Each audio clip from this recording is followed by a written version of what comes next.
Good morning. Good morning, Mr. Mankey. I'm pretty excited. This is a lesson I'm especially interested in. I love all of the end time study, eschatology, but this one is, we've got a lot of questions. We can see on the board behind me, we've got our subject, heaven and hell, and it resonates with us. We have questions, what happens to us when we die? Where do we go? There's so many different theories, so many different ideas on that. Today we want to see what the Bible has to say. On our timeline, of course, we are nominally studying the book of Revelation. From chapter 4 to about 19, we're concerned with the tribulation period, and we will be starting that hopefully next week, or maybe even get a little bit into that this week. We'll be back in Revelation. But Revelation is concerned with what's happening on the earth.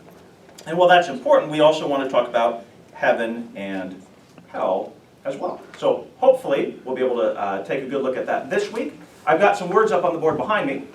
And I'd also ask you guys, if you wouldn't mind, to do a little reading over the week in Luke 16. So if you want to open up your Bibles, that is hopefully a familiar story to us, the rich man and Lazarus, in Luke chapter 16, starting in verse 19 there. And why don't we, let's just go ahead and read it. Let's just reread from 19 through 31. Somebody'd like to read that. There was a rich man who was dressed in purple and fine linen and lived in luxury every day. At his gate was laid a beggar named Lazarus, covered with sores, and longing to eat what fell from the rich man's table. Even the dogs came and licked his sores. The time came when the beggar died, and angels carried him to Abraham's side. The rich man also died and was buried. In Hades, where he was in torment, he looked up and saw Abraham far away with Lazarus by his side. So he called to him, "Father Abraham, have pity on me, and send Lazarus to dip the tip of his finger in water and cool my tongue, because I am in agony in this fire." But Abraham replied, "Son, remember that in your lifetime you received your good things, while Lazarus received bad things. But now he is comforted here, and you are in agony. And besides all this, between us and you, a great chasm has been set in place, so that those who want to go from here to you cannot, nor can anyone cross over from there to us." He answered, "Then I beg you, Father, send Lazarus to my family, for I have 5 brothers. Let him warn them, so that they will not also come to this place of torment." Abraham replied, "They have Moses and prophets. Let them listen to them." "No, Father Abraham," he said, "but if someone from dead goes to them, they will repent." He said to him, "If they do not listen to Moses and the prophets, they will not be convinced, even if someone rises from the dead." Okay, well, there's a lot of stuff here. There's going to be so many questions. When I prepare for anything, I naturally gravitate to things that are of interest to me, and I can get kind of tunnel vision. So as we read through here, please ask questions that are of interest to you, because I may not have necessarily thought of that, and I'm sure other people would like to hear it as well. So just to start off with, I think I mentioned this last week, there's a little confusion with terminology. We've got a bunch of different words on the board that are biblical words. We've got Sheol, which is an Old Testament word. It's Hebrew. We've got Hades. The rest of these from Hades on down are New Testament words. They're Greek. Hades, Gehenna, which is a translation of Valley of Hinnom, Tartarus, and Lake of Fire. All of those words in the King James Version of the Bible, except for the last one, were translated as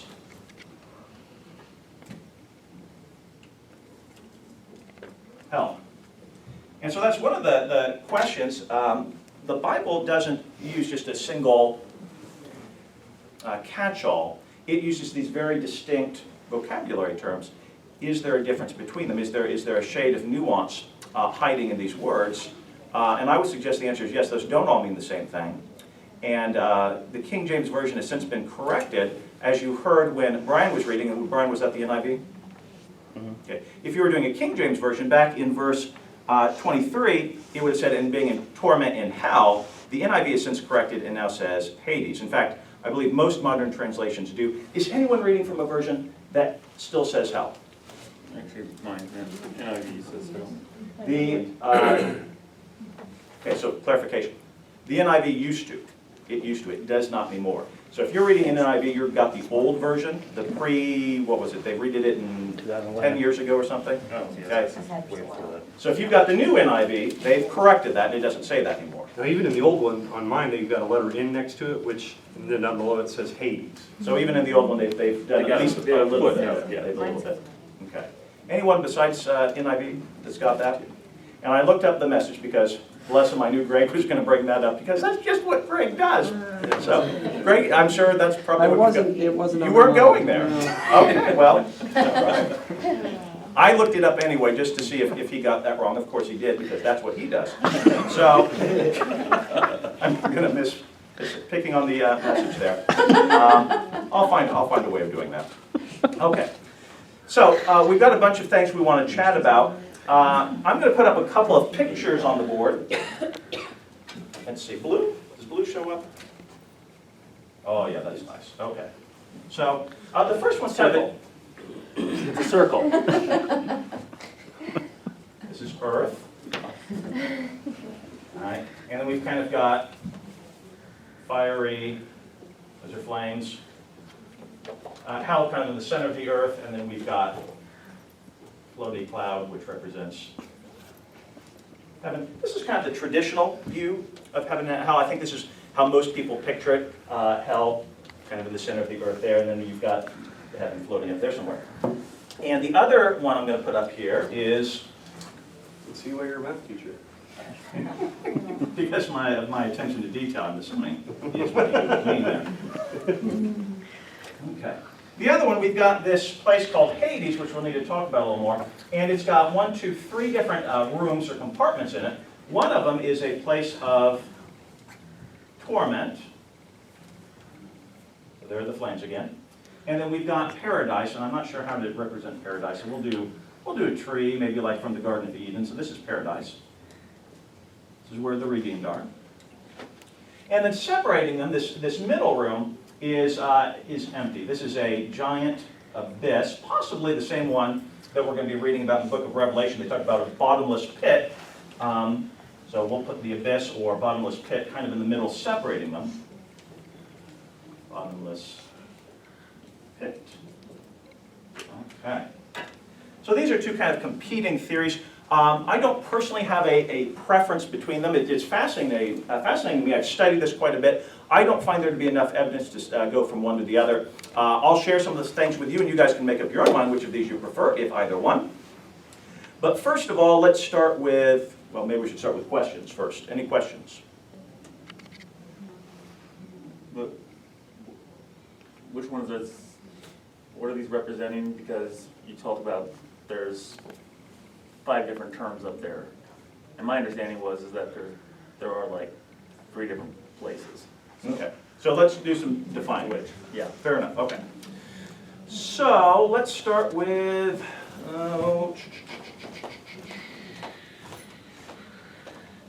let's go with the first one up there, Sheol.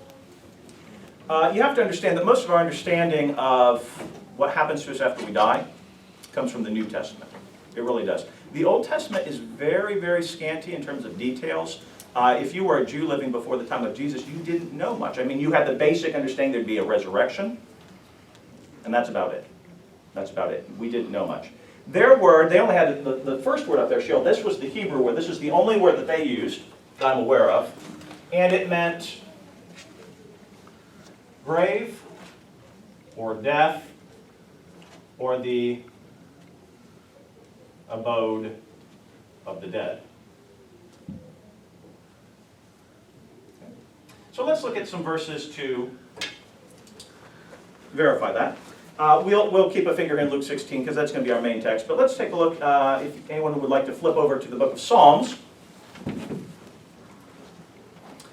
And let's start with 9:17, verse 9:17 in the book of Psalms.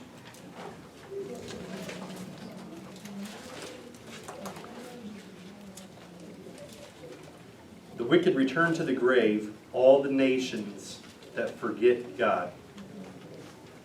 Okay, the wicked referred to, the wicked returned to the It grave. says the grave, but then it's got that footnote that says Sheol. Okay, so again, that is Sheol. And so who's in Sheol according to that verse?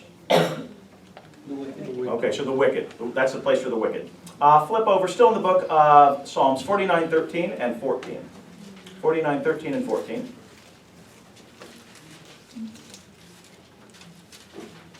This is the fate of those who trust in themselves and their followers who approve their sayings. They are like sheep and are destined to die. Death will be their shepherd, but the upright will prevail over them in the morning.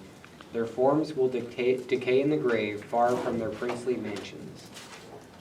Okay, and again, grave is the translation of Sheol there. So again, we're getting that it's a place for the wicked. Let's do one more. Back to the book of Isaiah. Flip over there, Isaiah 14, 14, and 15. Isaiah 14, 14, and 15.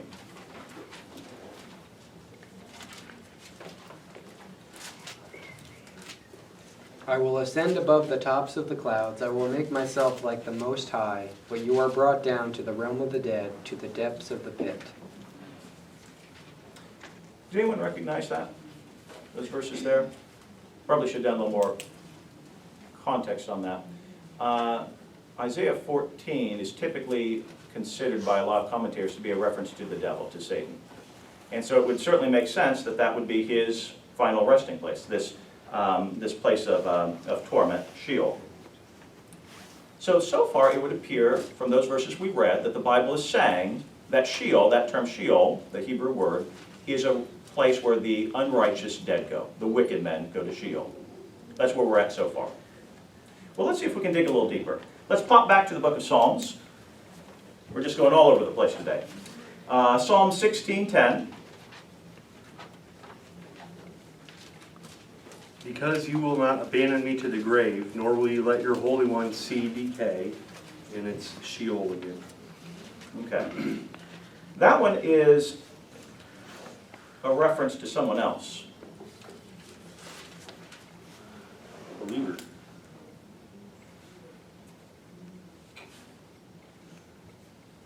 And maybe on that one, maybe I should do a little more context on that one.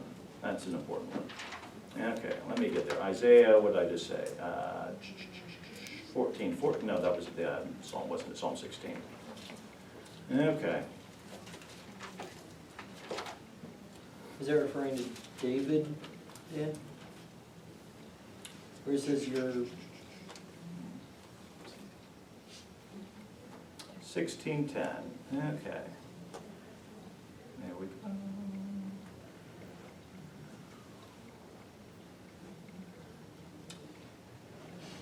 If we put our finger there, we've got fingers there, and I know we still have a finger back in Luke.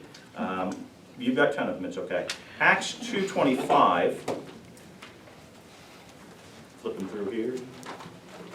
I think we're going to find, I hope, we're going to find, let's see, is that right? Yep. Yep, there it is. Okay. This is the book of Acts 2:25. I'll read through here. It says, "For David says of him," referring back to Psalm 16 that we just read, "I saw the Lord ever before me, because he is at my right hand. I will not be shaken, therefore my heart was glad and my tongue rejoiced. Moreover, my flesh will rest in hope, because you will not leave me in Hades," which is the Greek equivalent of Sheol, "or allow your Holy One to see decay." That was the passage we just read in the book of Psalms, but here, the author of Acts, Luke, is taking that Old Testament reference in Psalms and applying it to whom? Who's this about? And you can read through some verses there to get context. Who's this Old Testament reference being applied to in the book of Acts? Jesus? That is Jesus. In verse 22, Peter says, "Men of Israel, listen to these words. This Jesus, the Nazarene, was a man pointed out to you by God with miracles, wonders, etc." It's Jesus. Well, that is going to cause us to redefine our understanding of what Sheol is, because up to this point, all the verses we read said it was the abode of the wicked, but I don't think we could say that of Jesus, could we? Uh-oh. Problem. That's a bit of a problem. Well, so I'm confused why it's a problem, because it says you will not abandon me to that, to Sheol. So where's the problem? The problem would be, abandoned, to my mind, would suggest that he went there but didn't stay there. Got it, okay, okay. And I could see that could be a bit of a stretch. But back in Genesis, and this is the last one, I think this should be good. Genesis 44, we're talking about the story of Joseph. He's been sold into slavery in Egypt. He has risen to prominence in Pharaoh's court. He is now one of the rulers in Egypt, and his brothers are coming to him. And they don't know who he is yet. They don't recognize him, and Jacob's having a bit of fun with him.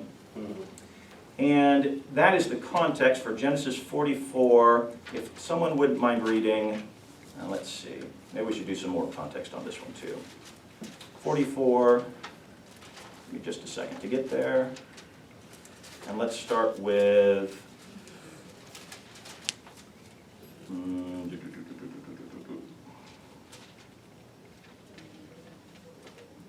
24, verse 24 should be good. 44:24? 44:24. This is Joseph's brothers speaking to Joseph, giving an account of themselves. Through what verse? Through 29. We went back to your servant, my father, and And, told stop there for a second. Who would Joseph's father have been? Old Testament Bible quiz there. Oh, I'm hearing a little whisper. Someone's confident. Someone be confident. Who was it? There it is. It's Jacob. Israel. This is Israel they're referring to. Okay. We went back to your servant my father, we told him what my lord had said.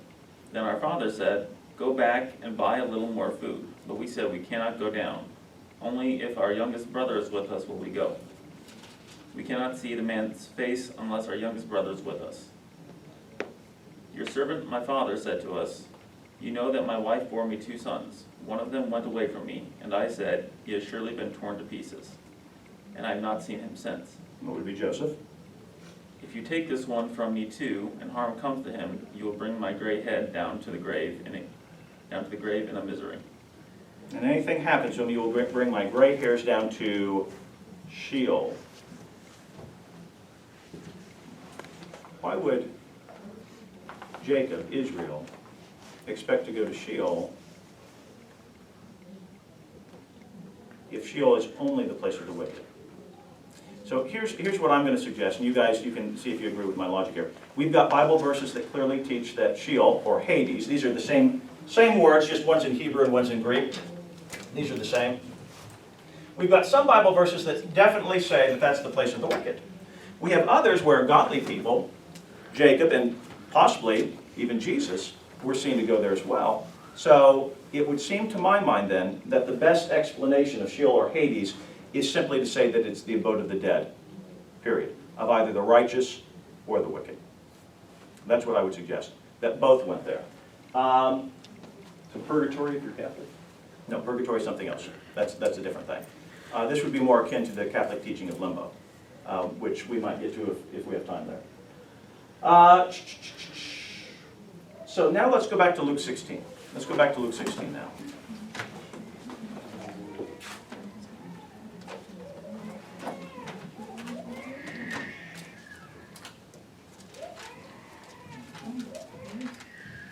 Sounds like my kid. So Dan, if it says the place of the wicked, that would include just dead, right? So it didn't have to necessarily be specific to the only the wicked ones went there. Yeah, Hades or Sheol is the place of the wicked, but I would suggest it's more than that. It was also the place where everyone went. It was the grave. It was the abode of the dead in general. But at the time of the resurrection, the wicked will stay there. That's where it gets a little more complicated, yes, and we have to talk about that. You're right. So we've got these two models. This is probably the most popular one. This one over here, though, is interesting to me. I'm not saying that this is true, but it's interesting to me. As we read through the story of the rich man and Lazarus, it says the rich man dies and goes where? In my version, it says hell. Or in verse 23, depending on your version. And being in torment, he goes to hell or Hades. Abraham is where?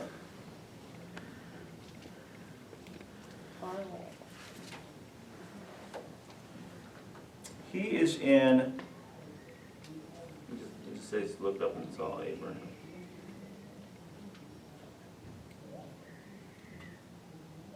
he is in paradise. What's interesting to me, though, is that these two men are doing what? Abraham, who's in paradise, and How do we know he's in paradise? How do we know Abraham's in paradise? Because he looks up and sees him. Looked up and saw Abraham far away, but it doesn't say anything about paradise. The Bible does use that word. It may not be in this I text. think it's in Matthew 12. Okay. It's just that the angels carried him to Abraham's side. So if you know where Abraham is, then that's where Lazarus is. And this was something I looked up, and did I write that down? Oh, I did, I think.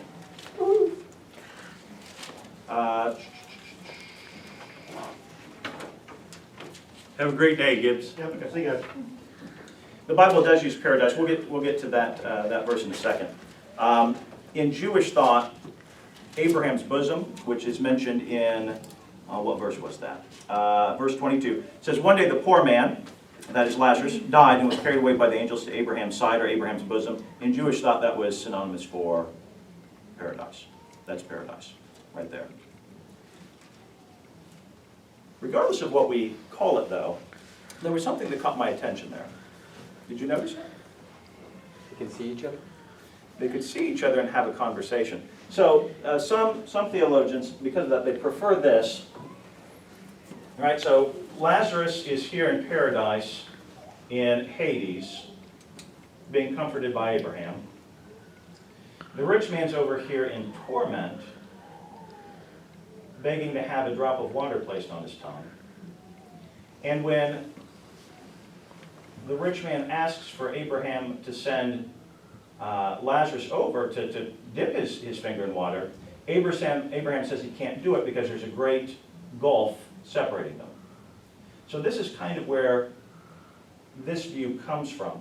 Notice if that's not correct, and I'm not suggesting that it is, if this view is instead correct, and Lazarus is up in what we would typically think of as heaven, and the rich man is where we would typically think of as hell, to my mind that creates a bit of a question, how could you converse over that distance? And I know we're not in physical bodies at that point, but still it seems strange that you would be able to have a conversation from the center of earth up to highest heaven. Video conferencing. And, Skype. and I think Skype. I think it also bears on a question I get asked a lot, and that is, when we're in heaven, will we know about friends and family members that are not with us, that are in hell? And these verses seem to suggest if this representation is true, not only will we be aware of them, but we will actually be able to speak with them, which is pretty heavy, isn't it? Unless this was just a one-time, God allowed this to happen to prove a point. Now, if we're going with the other one, this by the way is probably the majority opinion here, this one over here on the left. This one over here on the right, which I'm kind of toying with in my own mind, this would answer that one question a little better, I think, because what the theologians would tell you is that when Jesus died, some people would suggest that he went into hell, he went into Hades, and he took the people who were in the paradise compartment, and he took them up to heaven. So they're here today.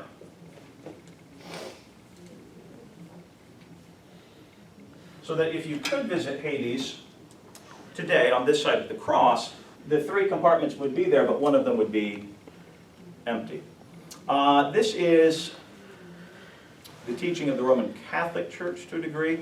That's what limbo was, or at least part of limbo for them, was when you had Old Testament saints die, people like Abraham and David, there was a problem. And that problem was that even though they were believers, what had not happened yet? They hadn't gone to be with Jesus. They hadn't gone to be with Jesus. Why? He wasn't around yet. Wasn't around yet. And if he wasn't around yet, what had he not done yet?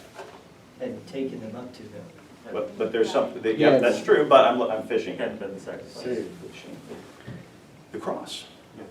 The cross hadn't happened. Their sins hadn't been paid for. They were believers, but you understand believing's not enough. If Jesus hadn't died for us, our belief wouldn't be worth anything. It's the cross that applies the blood to our accounts. They lived and died before Jesus. So the Catholic position is that there was a compartment called limbo, the limbus patrum, where the Old Testament saints resided. And then once Jesus' sacrifice had occurred, the debt was paid, and those Old Testament saints, like Abraham, like David, could then go up to heaven. And by saints, it could just be believers in the Old Testament. Old Testament believers, that's Yeah, correct. okay. That's correct. So even though this is not strictly speaking a Catholic teaching, it does dovetail in with that concept of limbo. That would just be their term for something that would be a biblical concept, if we're going with this notion. It hinges on one verse which is hotly debated. We can take a look at it if you're interested. It's in Ephesians 4:8. I'm going to keep my finger in Luke again because we'll be back. Would anyone care to read for us, please, Ephesians 4:8 and 9? This is why it says, when he ascended on high, he took many captives and gave gifts to his people. Talking about Jesus. What does he ascended mean, except that he also descended to the lower earthly regions? Question. And what version do you have there? This is the new NIV. The new NIV. Okay. They have come down on a very... There are two possible interpretations. They have chosen one. They have definitely chosen one there. Does anyone have a different translation of verse 9 there? Ephesians 4:9.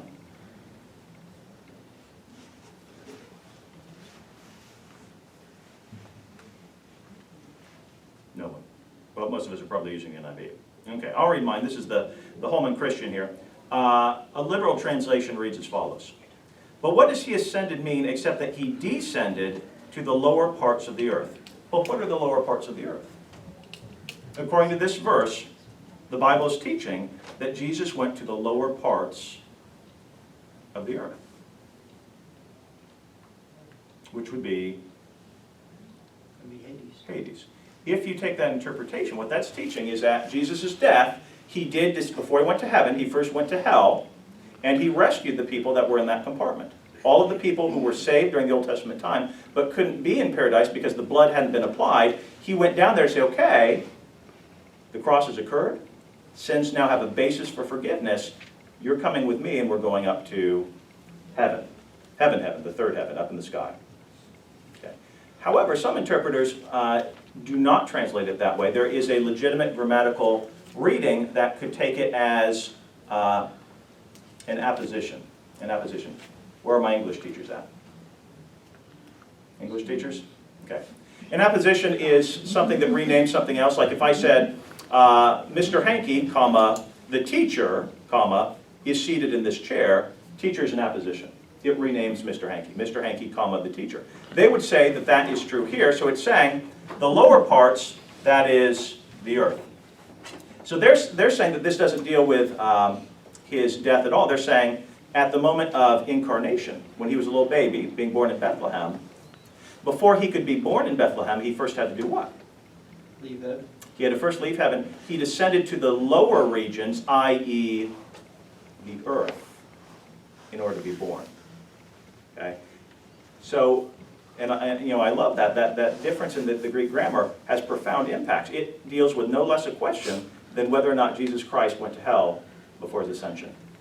What was your version, verse 9 again? Verse 9 says, you get it? Oh, I flipped back. Sorry. I flipped back. No, that's fine, that's fine. Because mine is, he also descended to the lower earthly region. The lower earthly regions. Okay. Let's do this. The New Living Translation says descended to our lowly world. So they're definitely taking the apposition. They're saying that it means the earth. That's kind of the popular translation now. It used to be, back in the Middle Ages days, that the common interpretation was hell. I think it's even in the Apostles' Creed that he descended into hell. There is no grammatical answer. It could be either one. I could tell you what it says in the Greek.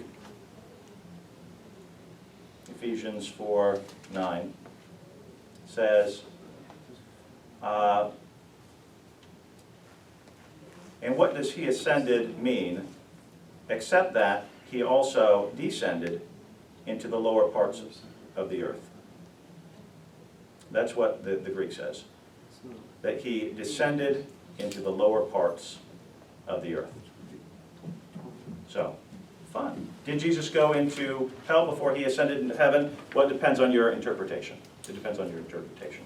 And then I have a question, in verse 8 of that same, he took many captives, so I guess that's actually in Psalm 68.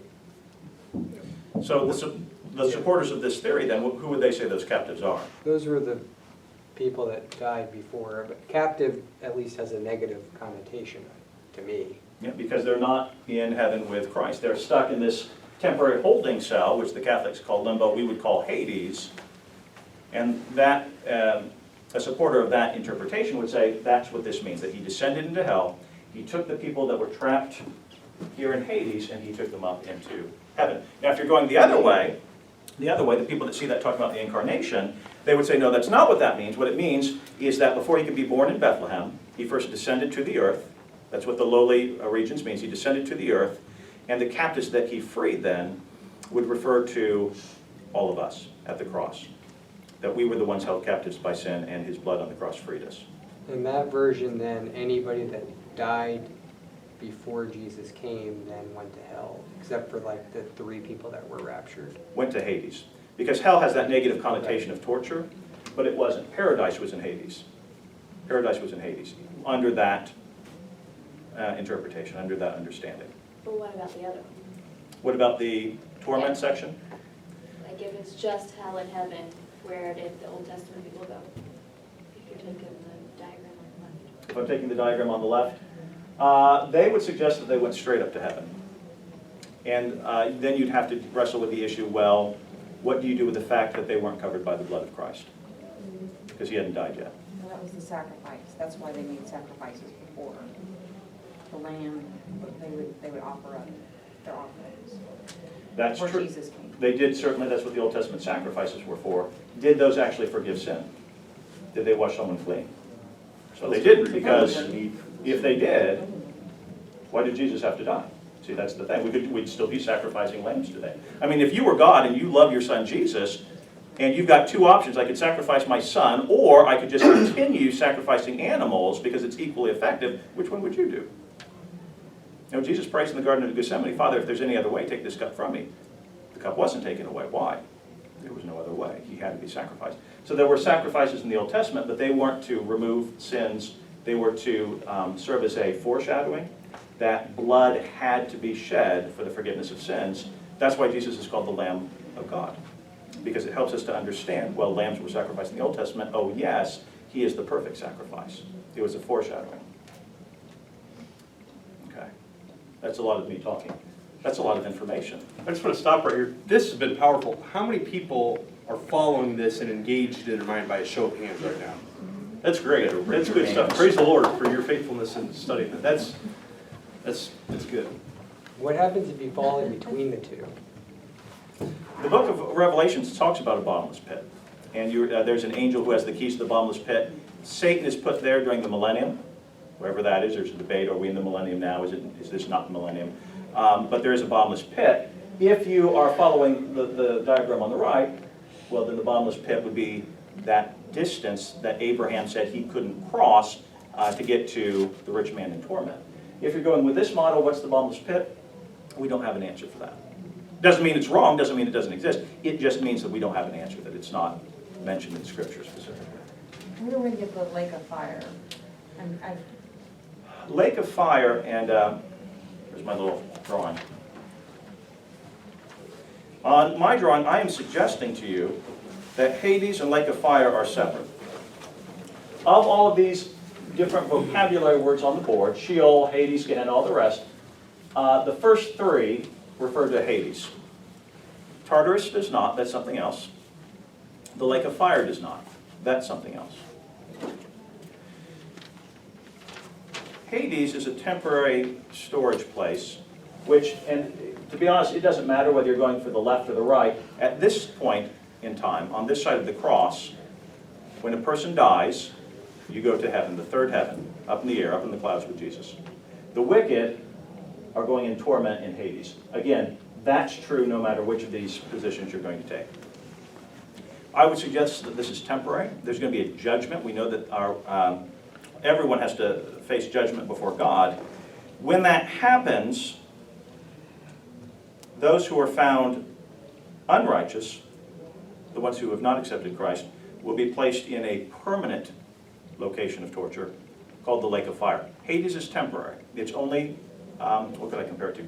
Like in our modern judicial system, when you're arrested for a crime, where do you go? You go to jail. You go to the county lockup. Is that permanent? Now you just stay there until you have a trial, and then you're either innocent or you're guilty. Now if you're guilty, where do you go? Prison.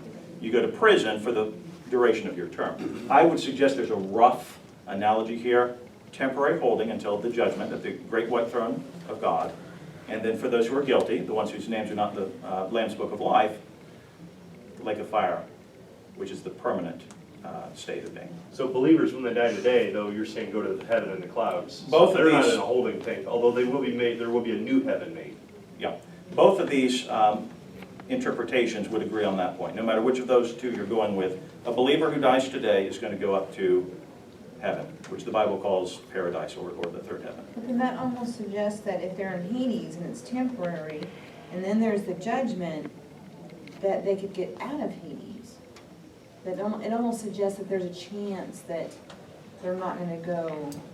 I think it's, when we think of Hades, we think of it as like a bad place, whereas Hades is just kind of think of it as you're put in a room, you know, like, okay, you're in a room, you've been bad, so you're going over to the torment side of this room in Hades until judgment time. You've been good, you're going over to the side with biscuits and gravy. So, Mistaken. bacon. But, For the Jews. All the above. but so it's just a holding place. Is that kind of what it is, or Hades is just like the holding place? It was up until the cross, yeah. Okay. And now, no matter which of these you go with, at this point on this side of the cross, Hades is a place of torment. So now Hades is just, yeah. Now if you go to Hades, you're just on the bad side. If you're good, you go straight to Once the heaven. cross happens, all the people. I think what she's trying to say though, I mean, why is there judgment if you've already been destined to heaven or Hades? Oh, that's a good question. Could you swap places somehow? Why do we have courts? Why do we have trials? Make it official. Make it official, yes, but what else? Heaven. You committed, if you're accused of a crime, Complete your case, yeah. to tell your side. So, yeah, so we'll pick on Chris. Chris is accused and arrested for disliking apologetics, right? If I were ruling the world, that would be a crime. That's a crime. So I don't throw Chris in jail, though. I bring him on trial because we need to determine what first. Is he guilty? Is he innocent or is he guilty? That's the primary purpose of our trials. It's not a perfect system, we all know that, but that's in theory to determine guilt or innocence. Here's the question, though. Can that be true of God's courtroom? Is God calling us up to say, well, okay, I need to decide if you're innocent or guilty? Is God ignorant of that? No. He knows. In fact, everyone is guilty. Those who are covered with the blood of Christ are forgiven. But everyone's guilty. 100% of all humanity is guilty. So here's the question, why have a trial at all? Why have a trial in the first place at all? Which I think is what Susie was getting to, right? Well, I know with our Christian judgment, we've said that you have different levels of rewards possibly. Is that true of Hades? There's so much stuff I want to get. That is actually on my list. We won't have time to get through everything today. Apologies. We will talk about that, though. That's a really good point. I will answer what I believe the answer to the question is, and you guys can interact with that. I believe the reason we have trials in heaven isn't to determine innocence or guilt, because again, we're all guilty. It's to show that God is justified in sentencing people to hell. It is to justify God. So that when he sends someone to hell, he has first shown that person's life in front of them. They've seen all the evidence against them. No one can say, God, you are being unfair to me. They've had their day in court. The evidence is presented, and the sentence is justified. the judge is justified. That is my suggestion of why a trial is needed. Not to determine innocence or guilt, but to justify the one whose judgment is being given. And that day scares me to death apart from the blood of Christ. Without the blood of Christ, oh my gosh, if they played my life and how I talked and what I thought up on a screen before the church, oh my goodness. Oh, yeah. Anybody else there with me? Oh, yeah. Yeah, that would not be fun. Thanks to the blood of Christ, though, and only because of that, we have freedom and not having to worry about that judgment. Brenda didn't raise her hand. You must not be worried. Oh, okay. Homework for this week, no new readings, but I would like, because I'm sure there's questions. I'm sure there's questions, and I apologize we're out of time. I want you to just make a list this week of questions you've got. Maybe it was things we went over, you didn't get a chance to ask a question. Would you just make a list and bring that with you next time? And we're also going to address what Gina brought up about rewards. Are there different rewards in heaven? Are there different, on the flip side, levels of punishment in hell? Okay? Some things we want to chat about. Would anyone like to close this in prayer?